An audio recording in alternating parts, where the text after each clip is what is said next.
वरळीतील कॉन्सर्टमध्ये एका तरुणाचा मृत्यू झाला होता। लाईव्ह म्युझिक इव्हेंटमध्ये हा मृत्यू झाला। मृत्यूचं कारण अद्याप अस्पष्ट आहे।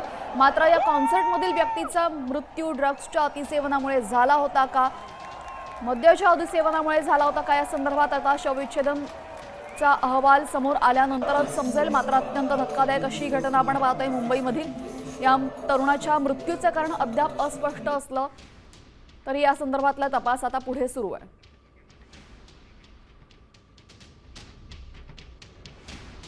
तर आता या प्रकरणासंदर्भात ताडदेव पोलिसांनी चौकशीला सुरुवात केलेली आहे।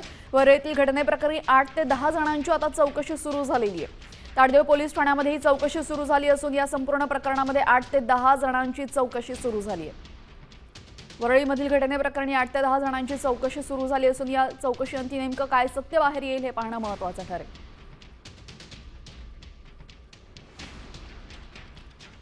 दरम्यान पोलिसांकडून प्राथमिक माहिती अशी मिळालेली आहे की या तरुणाचा मृत्यू हृदयविकाराच्या झटक्याने झालेला आहे।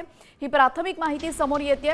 या संदर्भातली अधिकृत माहिती येणं अजून बाकी आहे। मात्र प्राथमिक माहितीनुसार आपण पाहतोय या तरुणाचा मृत्यू हा हार्ट अटॅकमुळे हृदयविकाराच्या झटक्यामुळे झाल्याचा अंदाज पोलिसांनी वर्तवलेला आहे।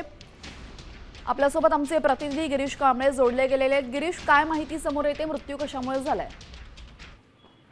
सध्या पोलीस तपास करत आहेत। मात्र प्राथमिक माहितीनुसार कार्डियक अरेस्ट म्हणजे हृदयविकाराचा झटका आल्याचं प्राथमिक माहिती ही सध्या देण्यात आलेली आहे। पोलिसांकडून सध्या मृत्यूचं कारण काय याबाबतचा तपास केला जात आहे।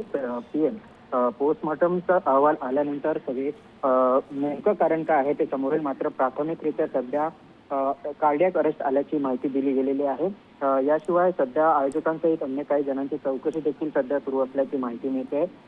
यासोबतच त्या कॉन्सर्टसाठी पोलिसांनी आधी परवानगी नाकारलेली होती। मात्र पुन्हा पोलिसांनी परवानगी का दिली असा प्रश्न देखील आता उपस्थित करण्यात आलेला आहे। आणि सोबतच या कॉन्सर्टमध्ये मद्यपानासाठी परवानगी होती का आणि इतर परवानग्यांची तपासणी देखील सुरू आहे। त्यामुळे सध्या जरी प्रायमरीरित्या कार्डियक अरेस्ट जरी सांगितलं जात असलं तरी नक्कीच आता यामागची आणखीन घडामोडी समोर येतील। तुर्तास धन्यवाद गिरीश, आपण दिलेल्या सविस्तर माहितीसाठी।